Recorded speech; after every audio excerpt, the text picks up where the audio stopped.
Hello guys, I am Nikki और आप देख रहे हैं अपना YouTube channel IQ students point.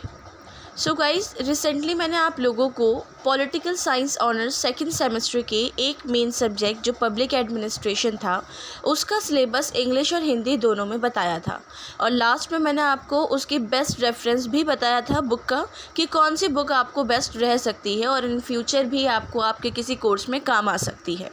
तो आज की जो क्लास है इसमें हम अपने पॉलिटिकल साइंस ऑनर्स के सेकंड मेन सब्जेक्ट जो है मेथड एंड अप्रोचेस इस कंपैरेटिव पॉलिटिक एनालिसिस, जिसको हिंदी में तरीके और दृष्टिकोण तुलनात्मक राजनीति विश्लेषण है के नाम से जानते हैं, इसका सिलेबस हम देखेंगे। ठीक है स्टूडेंट, सो इसका सिलेबस अब हम देखेंगे हिंदी और इंग्लिश दोनों में, और इसके साथ साथ बेस्ट जो बुक है वो भी हम जानेंगे और सिलेबस को भी डीपली समझेंगे कि एक्चुअली में आपको उसमें पढ़ना क्या है।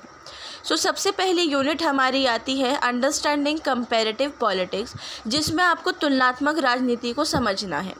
बेसिकली होता ये है इसके अंदर इस सब्जेक्ट में कि पूरी दुनिया की पॉलिटिक्स को कंपेयर किया जाता है और कंपेयर करने के बाद ही सब चीज़ों को प्रायोरिटी पर रखा जाता है जो इस इम्पॉर्टेंट होती हैं वो। जैसे इसमें आप सबसे पहले एक चीज़ ये पढ़ोगे कि हमारी देश इन द सेंस पूरी दुनिया में, पूरे वर्ल्ड में, पूरे यूनिवर्स में एकमात्र एरिस्टोटल, जिसको हिंदी में अरस्तू बोलते हैं, वो एक ऐसा शख्स था जिसने 159 देशों में घूमकर उनके संविधान को परखा था और उसके बाद उनको एनालाइज किया था, उनका विश्लेषण किया था। और इस बेस पर ही तुलनात्मक राजनीति को समझा जाता है, जब से अरिस्टोटल ने ये कांड किया था उसके बाद से। ठीक है, तो इसमें सबसे पहला जो आपको पॉइंट पढ़ना है, नेचर और स्कोप पढ़ने हैं इसके। नेचर और स्कोप में आप एरिस्टोटल को पढ़ोगे और इसको कहाँ से हम पा सकते हैं, इसकी स्पेशलिटीज़ क्या है क्या नहीं है, वो चीज़ें सारी इसमें आपको पढ़ाई जाएंगी। फिर वाई कंपेयर की कंपेयर क्यों किया जाता है वो चीज़ हमें सेकंड अपनी यूनिट सब टाइटल में पढ़ाई जाएंगी।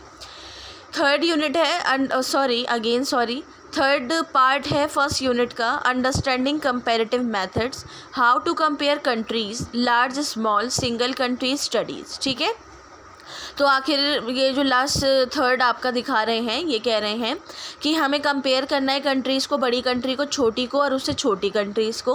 अब कंट्रीज़ को कंपेयर करने का मतलब ये नहीं है कि आप उसकी पॉपुलेशन, आप उसके खाने पीने, रहन सहन, संस्कृति सब कर रहे हो कंपेयर, नहीं। उसकी मेन चीज़ें स्पेशली पॉलिटिक्स को कंपेयर किया जाएगा, ज़्यादा चीज़ों को कंपेयर इसमें नहीं किया जाएगा। ठीक है, और लास्ट है गोइंग बियॉन्ड यूरोसेंट्रिज्म। यूरोसेंट्रिज्म के बारे में आपको पढ़ना है और ये बहुत इंपॉर्टेंट है, इस पर सेपरेट क्वेश्चन आता है कंपलसरी। ठीक है स्टूडेंट, सो फर्स्ट यूनिट तो आपकी ये थी। सेकेंड यूनिट की बात करते हैं, approaches to studying comparative politics. इसमें आपको political system, structural function analysis पढ़ने हैं। ठीक है, राजनीतिक प्रणाली और संरचनात्मक कार्य प्रणाली या फिर कार्यात्मक प्रणाली या विश्लेषण जो है वो आपको पढ़ना है। दोनों ही बहुत इंटरेस्टिंग थ्योरीज़ हैं, बहुत अच्छी चीज़ें हैं। ठीक है, इन दोनों पर ही सेपरेट क्वेश्चंस आते हैं, ज़्यादा से ज़्यादा संरचनात्मक पर ज़्यादा आता है, लेकिन दोनों पर आते ही आते हैं। तो आपको इसके अंदर पॉलिटिकल जो थ्योरी है, पॉलिटिकल सिस्टम है, वो पढ़ना है कि कैसे बनाया जाता है पॉलिटिकल सिस्टम, कैसे किया जाता है, कैसे लोग उसको कंपेयर करते हैं, किस तरीके से कौन से देश में क्या चीज़ है, वो चीज़ आपको यहाँ पढ़नी है। और संरचनात्मक कार्यात्मक विश्लेषण में आपको स्ट्रक्चर पढ़ना है कि उन सबको पॉलिटिकल सिस्टम को देखने के बाद उसका स्ट्रक्चर कैसा होना चाहिए, वो चीज़ भी एक बहुत इम्पॉर्टेंट चीज़ यहाँ पर रखी जाती है। थर्ड यूनिट है approaches to studying comparative politics, traditional and new institutionalism.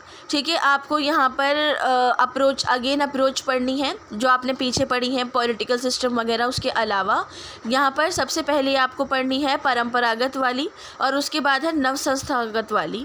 ठीक है, नव संस्थागत वाली बहुत छोटी सी थ्योरी है, तो हम जब इस क्लासेस को स्टार्ट करेंगे तब हम ये कोशिश करेंगे कि ट्रेडिशनल और ये नव संस्थागत वाली दोनों एक साथ ही कवर कर लें।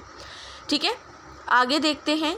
इसके अंदर सबसे पहला पॉइंट दिया गया है हिस्टोरिकल इंस्टीट्यूशनलिज्म, मतलब इंस्टीट्यूशनलिज्म संस्थावाद का पर्सपेक्टिव बताना है, बहुत पुराना हिस्टोरिकल वाला।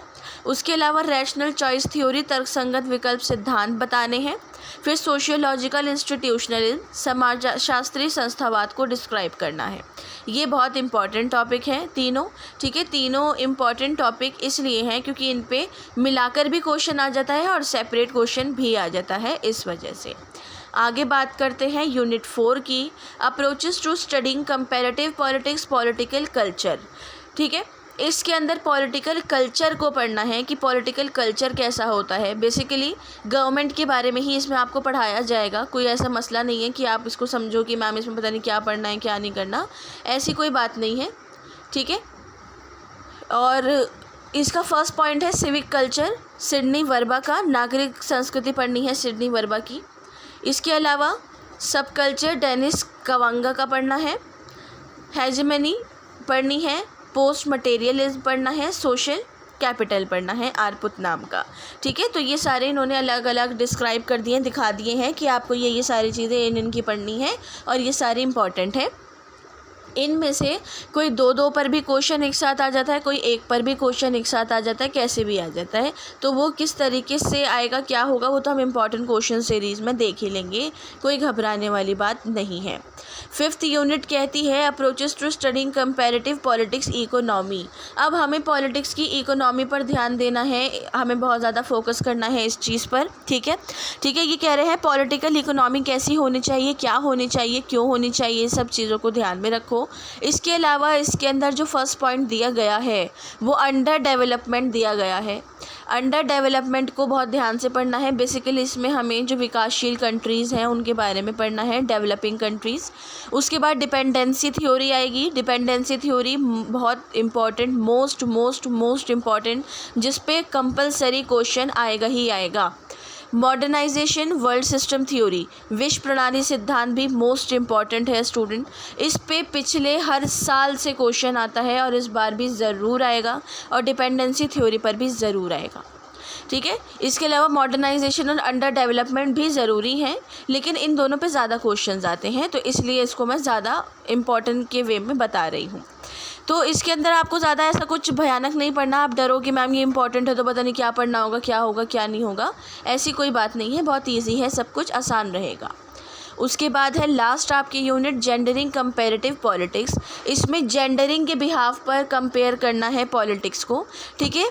उसके बाद इसके अंदर जो है the gender लकूना in comparative politics, तुलनात्मक राजनीति में लिंग भेद को पढ़ना है। Political representation women in government politics, ठीक है। तो भाई यहाँ पर ये क्या कह रहे हैं गवर्नमेंट एंड पॉलिटिक्स के बारे में, यहाँ पर ये बताने की कोशिश कर रहे हैं कि हमें जेंडर के बिहाफ पे इस चीज़ को समझना है, पढ़ना है, बहुत ज़्यादा ज़रूरी है। वो ज़रूरी इसलिए है क्योंकि जेंडर को आज के टाइम पे हर चीज़ में रखा जाता है, इस वजह से। सो स्टूडेंट, आप लोगों की जो यूनिट्स थी वो कंप्लीट मैंने आपको समझा दी है।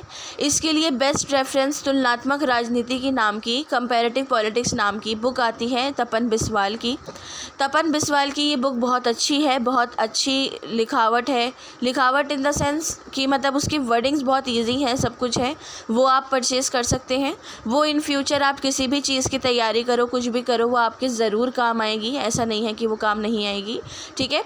तो आप वो बुक ख़रीद सकते हो, अदरवाइज़ क्लासेस तो आपको दी जाएंगी, नहीं भी ख़रीदते हो तो डजेंट मैटर, यहाँ से आप अपनी स्टडी को कर लेना, ठीक है। अब आप लोगों को मुझे कमेंट बॉक्स में बताना है कि क्लासेस आपके किस हिसाब से होनी चाहिए, ठीक है बेटा। बेहतर है कि आप मुझे जल्दी बता दें, क्योंकि जब लास्ट टाइम आ जाता है ना तो बहुत प्रेशर बढ़ जाता है हर चीज़ का, हर सब्जेक्ट्स का, तो हमारी टीम उसको कंट्रोल करने में थोड़ा सा परेशान हो जाती है। तो अगर हम अभी से ही सब चीज़ों को ढंग से लेकर चलेंगे तो लास्ट तक आपको बहुत अच्छे से सब कुछ मिल जाएगा, ठीक है। सो प्लीज़ आप मुझे बताएं कि आपको क्लासेस सैटरडे संडे चाहिए, MTS चाहिए, TTS चाहिए, MTF चाहिए, जैसे भी चाहिए आप मुझे बता दो, बाकी आपकी मर्ज़ी है। ओके जी।